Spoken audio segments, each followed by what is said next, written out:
ሰላም ሰላም እንዴት ናችሁ? የኢየሱስ ስም የተባረከ ነው። ኢየሱስ ብቻውን ያድናል። እንግዲህ ምንም ማድረግ አይቻልም። ስሙ ይሄንን ጉድ ለምንድነው ማሰማኝ? ለምን ነው ብዙ ወኛላታለሁ ማርያም ለምንድነው ማሰማኝ? ለምን አልሰማችኝም? ነው ብዙ በተናልሞብኝ ለምንድነው ማሰማኝ? አንተ ተውና አንተ ምን ማሰማኝ? ተውና አንተ ፈልግ እኔ ዞጋም ለምንድነው ማሰማኝ? እኔ አንቺ ለምን እኔ እኮ ልጅሽ ነኝ። እኔ እኮ ምንም አላውቅም። ተናቆረኝ እኔ ደከመኝ እኮ ማባረ ከሁለት ያለው ጀምሮ እስካሁን ደክሞኛል። እመቤቴ ደክሞኛል። ለምንድን ነው ማሰሚኝ? ለማታውጪኝ በዚህ ውስጥ ለምን አታታረጊኝ? አሁን ታላለ ገብርኤል ታላችኋለሁ። አሁን ገብርኤል አንተ ስልካ ታዲያ ታላችኋለሁ። እግዚአብሔር በዙፋኑ ያለው ጸሎቴን ይሰማል አውቃለሁ። ዮሐንስ ወንጌል ምዕራፍ 14 ቁጥር 14 ላይ ማናቸውንም ነገር በስሜ ብትለምኑን ያደርጋል። ጌታ ኢየሱስ ነው የሚናገረው። ወደ እኔ ጩ እኔም እመልሳለሁ። ይሄን ወደ እግዚአብሔር ጩ። ወንድሜ በጣም እወዳለሁ። ወደ ኢየሱስ ወደ እግዚአብሔር ጩ። ያኔ ጩኸትህን ሰምቶ የሚመልስ እሱ ብቻ ነው። ሌላ አይሰማም። የሚመልስ አይደለም። መልእክቱን ጠቅለል ስናደርግ ኃይልን በባዶ ቦታ አታባክን። ምንም በሌለበት ኃይልን አታባክን። በባዶ ቦታ ኃይልን አታባክን። ወደ ኢየሱስ ወደ እግዚአብሔር ጸልይ። በዙፋኑ ላይ ያለው ይሰማል። ያለ የሚኖር እሱ ይሰማል። ሌላው አይሰማም። የምሬ ነው። ሌላ አይሰማም። ፎቶ አይሰማም። የሆነ ቅርጻ አይሰማም። ምንም ከእግዚአብሔር ውጪ ጸሎታችንን የሚሰማም የሚመልስም የለም። መጽሐፌን አይናገርም። ከዛ መንገድ ተመለስ። ኢየሱስ ብቻውን ያድናል። እንግዲህ ምንም ማድረግ አይቻልም። ና ወደ ኢየሱስ። ሰላም እሱ ነው። እሱ ከሌለ እረፍት የለም። ብቻውን ሕይወት ይሰጣል። ሰው አይደለም። አሁን ይሄ ምን ይባላል? ኦርቶዶክሳውያን ስላሴን መሳላቸው ያው እስከዛሬ የሚያስደንቀን ነገር ቢሆኑ አሁን ደግሞ መንፈስ ቅዱስን እንደዚህ ቁልጭ ቅልብጭ አድርገው ስለውታልና ምንድነው ኢምፕሊኬሽኑ? ምንድነው ጥቅሙ? አሁን ይሄን እንዴት ለማስተማር አስባችሁ ነው? መንፈስ ቅዱስን እስከቻረከ አይንና አፍንጫ በጀተህለት እኔ እንጃ። በኢየሱስ ስም እንዴት ነው የምትረዱት? ኦርቶዶክሳውያን ለምንድን ነው የምትጠቀሙት? ይሄንን እንዲህ ማድረግስ ለምን አስፈለገ? መጽሐፍ ቅዱሳዊ መሰረታችሁስ ምንድን ነው? እስቲ በዚህ ጉዳይ ላይ ኦርቶዶክሳዊ ምላሽ መስማት ፈልጋለሁ። አይገርምም? በመንፈስ ቅዱስ ላይ አይን አለ፣ አፍንጫ አለ፣ ጽም ሁላ አለ። አቤት አቤት! ጣቶቹን ደግሞ እንዲያርጓል። ክብር ለኢየሱስ ይሁን። ጌታን ምን ይባላል? መንፈስ ቅዱስን ቁጭ አድርገህ ስለ ይሄ ነው መንፈስ ቅዱስ። መንፈስ እኮ ነው የተባለው። አረ ጌታ ኢየሱስ አንተ ብቻ ነህ ከዚህ ጉድ የምታወጣው። በእውነት ወደ ኢየሱስ ነው። ከሱ ውጪ መንገድ የለም። ምንም ማድረግ አይቻልም። መልስ ካላችሁ ንገሩ። እንደው መንፈስ ቅዱስን እኛ ማየት እንፈልግ። አያችሁ? አቤት አቤት! ክብር ለኢየሱስ ይሁን። እንግዲህ ምንም ማድረግ አይቻልም። ኢየሱስ ብቻውን ያድናል። ስሙ ይድንም። ሁለት ማሊያ ባንዴ መልበስ አይከብድም? ለሊት ሲጨፍሩ አድሮ ጧት አስቀዳሽ መሆን፣ ዘፈንም መዝሙርም እርቃንም ነጠላም አልኮልም ጠበልም አይጋጭም? ኢየሱስ ከምን አይነት ድቅድቅ ጨለማ ነው ያወጣን? እናመሰግናለን። እውነት እኮ ነው። ኢየሱስ ከምን አይነት ጨለማ እንዳወጣን። ክብር ለኢየሱስ ይሁን። አረ ኢየሱስ ያድናል። ብቻውን ሕይወት ይሰጣል። ደስ አይልም? ከዛ ውስጥ ወጣ። ኢየሱስ ያድናል። ሰው አይደለም። እንዲሁ በጸጋ ብለህ ስታበቃ ከዚህ ስትራፕ አድርገህ ወደ ሕግ ከተመለስ ከልጅነት ወደ ባርነት ወረድክ ማለት ነው። ልጅነት እስከ ሰራ ድረስ የምትኖርበት ሕይወት አይደለም። በተካፈልከው ሕይወትና ዘር የምትኖርበት ሕይወት ነው። ባሪያ የሚታዘዘው ከፍርሃት ነው። ልጅ የሚታዘዘው ከፍቅር የተነሳ ነው። ወራሹ ደግሞ ባሪያ አይደለም። ወራሹ ደግሞ ልጅ ነው። እድሜ ልክን እያላበ ብትሰራ የአባቴን ንብረት አትወርስም ከኔ ጋር ውርስ በመወለድ እንጂ አልቦህ አትወርስም። ደህና ሰው ነበር ነው የሚሉ። የፈለከውን ልትሰራ ትችላለህ፣ ልትሰቃይ ትችላለህ። ልጅ መሆን ግን አትችልም። ልጅ በመወለድ ነው። አለቀ። ጥሩ ሰው ልትባል ትችላለህ። ለአበላቦነ ተሰቃይተህ አትገባም። አለቀ። የተቀበሉት በስሙ ለሚያምኑ ለነሱ የእግዚአብሔር ልጆች የሆኑ ዘንድ ስልጣን ሰጣቸው። ማንም በክርስቶስ ቢሆን አዲስ ነው ብሎ አዲስ መሆን አለበት። ኢየሱስ በሰራው ስራ እንዲሁ በነፃ ይላል መጽሐፍ። ማንም እንዳይመካ ከስራ አይደለም ስለምን እንዲሁ በነፃ መጽሐፍ የምናገረውን እንቀበል። አንሰቃይ። ምንም ማድረግ አይቻልም። ኢየሱስ ብቻውን ያድናል። ሰው አይደለም። ስትወድ ብዙ ስትምር ብዙ ደግነት አበዛዙ 100 ሚሊዮን ጴንጤ የተጽናናበትን መዝሙር እንደዚህ አይናችንን ጨፍነን ተሸማቀን እንድናይ ስላደረግሽን እግዚአብሔር ይሰራሽን ይስጥሽ። ግን አንቺ መንፈስ ነው የሚጫወትብሽ። ወገውልሽ ፌመስ ለመሆን ለመታወቅ የማይሰራ ስራ የለም። በመጽሐፍ ቅዱስ በእግዚአብሔር ቃል ላይ እንደዚህ በመዝሙር ላይ የማይሆንና ተገቢ ያልሆነ ነገር እያሳዩ መስራት እንደ እርድናም እየተቆጠረ ነው። አሁን ላይማ በስማ ግን ዋጋ ያስከፍላል። በእግዚአብሔር ቃል ላይ እንዲህ ባትሆኑ አሪፍ ነው። ተሸፋፈኑ። አለ ዘፈን አለ የጠጅ ቤት ሙዚቃ እኮ አለ። ለምን በሱ አሰሩ? እውነትም መንፈስ ነው የተወጋዩ። ንስሐ ግቡ፣ ተመለሱ። ኢየሱስ ይወዳቸዋል። ሰውየንም ለምሳሌ አሁን እዚህ ለሁላችንም አንድ ሀብታም አንዳንድ አውሮፕላን ቢሰጠን በነፃ ሁላችንም ያለ ልዩነት፣ ወገኖች ይሄ ነገር ጭንቀት ነው ስጦታ ነው? አውሮፕላን ነው። ማን ነው ከዚህ ግቢ ይዞ የሚሄደው ነው መጀመሪያ ጭንቀቱ። የት ነው የምናሳድረው ነው ሁለተኛው ጭንቀት። ሶስተኛው ነዳጁንስ ይችላል ወይስ አውሮፕላን ብቻ ነው የሰጠው? አውሮፕላን ነዳጁን እንኳን ቢችል በረን የት ነው የምንሄደው?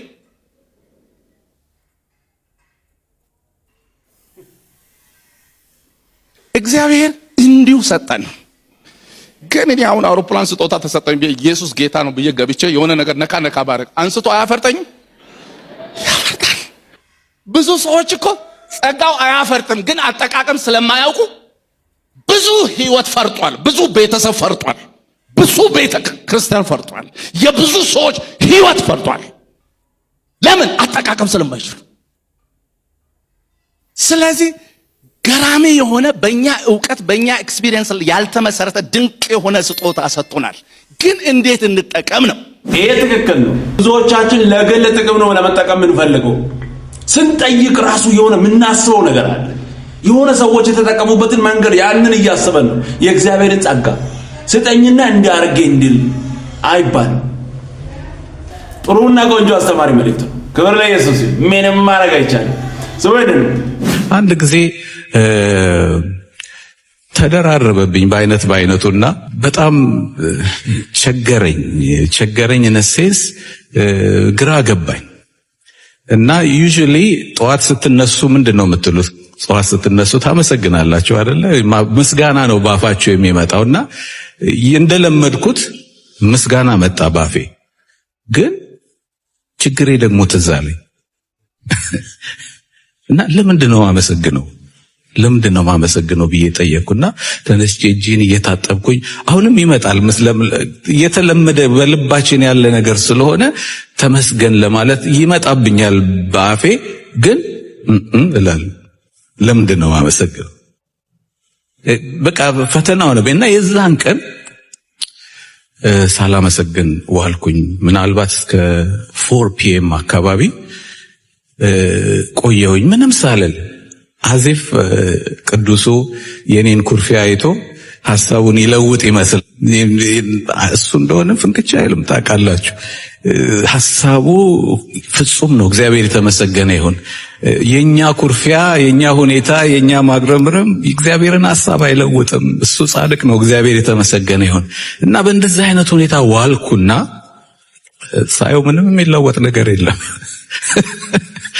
ለውጥ የለም። የእግዚአብሔርን ሐሳብ አስቀይረን እኛ በምንፈልገው መንገድ ቢሄድና ቢሳካ ብለን ያሰብነው ሰዎች የለንም። እስቲ ጀሱ አለ። ክብር ለኢየሱስ ይሁን። ደስ የሚል ቆንጆ መልእክት ነው። ስሙ እንዳውም ነገሮች እየባሱ ሄዱ። በተለያየ ችግር ላይ ህመም አሞኝ ነበርና ህመሙ እየባሰብኝ ሄደ እና እግዚአብሔር ደግ ስለሆነ መጽሐፍ ቅዱስ ማገላበጥ ጀመርኩ እና ምን ላይ ያረፍኩኝ? ኢዮብ ምዕራፍ 21 ላይ አሁንም ከሱ ጋር ተስማማ ይላል።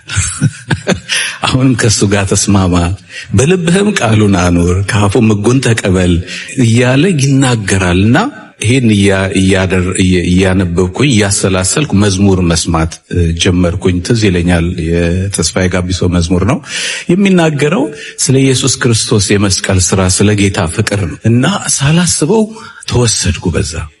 የኔ ችግር ትንሽ እየሆነብኝ መጣ። ጌታ በመስቀል ላይ የሰራው ስራ ፍቅሩ እየተለቀብኝ መጣ። እግዚአብሔር የተመሰገነ ይሁን። ከዛ ቀስ ብሎ እግዚአብሔር ከዛ ውስጥ አወጣኝ። ክብር ለእግዚአብሔር ይሁን። እንደ እፍረት አይነት ነገር ተሰማኝ በእግዚአብሔር ፊት ማለት ነው። ከዛ ማመስገን ጀመርኩኝ። ጌታ ይባረክ። መዝሙር ሰጠኝ እግዚአብሔር። ካንተ ጋር መስማማት ይችላል። ማማረር ማክሮፍ ምን ያዋጣል? ቃልህ ይሁን ማለት መልካም፣ በጊዜው ነገር ውብ ይሆናል። ሐሳቤ የልቤ ባይሞላም እንዳቀድኩት ነገር ባይሳካም ላመስግን ለተው ማማረሬን ያልከው ይሁን ጌታ ያ መልካም ነው ለኔ። እንደዚህ ነው የተወለደው የመዝሙር። ክብር ለእግዚአብሔር ይሁን። ጌታ ይባረክ። ስለዚህ ከሚሆንልን ነገር ወይንም ደግሞ ከተለመደው ውጪ የምስጋናን ህይወት እንድንኖር ኑሮ እንዲሆን ይሄ ማመስገን ልብ እንዲኖረን ምን እናድርግ? የኛ ማማረር፣ መጨናነቅ፣ የሆነ ነገር ውስጥ መግባት የእግዚአብሔርን ሐሳብ አያስቀይርም።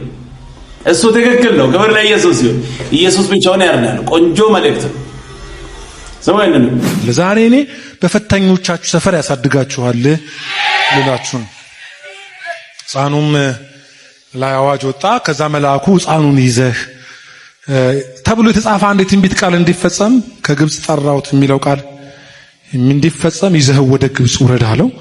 ከዛ አዋጁን ይዞ ሲመጣ አዋጁን አጣው። የታወጀበትን ሕፃን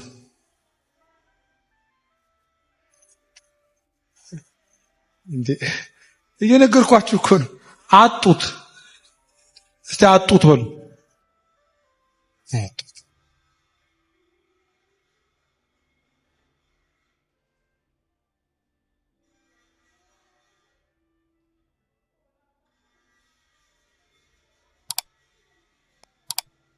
ወንድ ሁሉ ይገደል ሲባል አዋጁ ሙሴን አላጣውም? ንገሩኝ እንጂ ዞር በሉና አዋጁ ያጣሃል በሉት።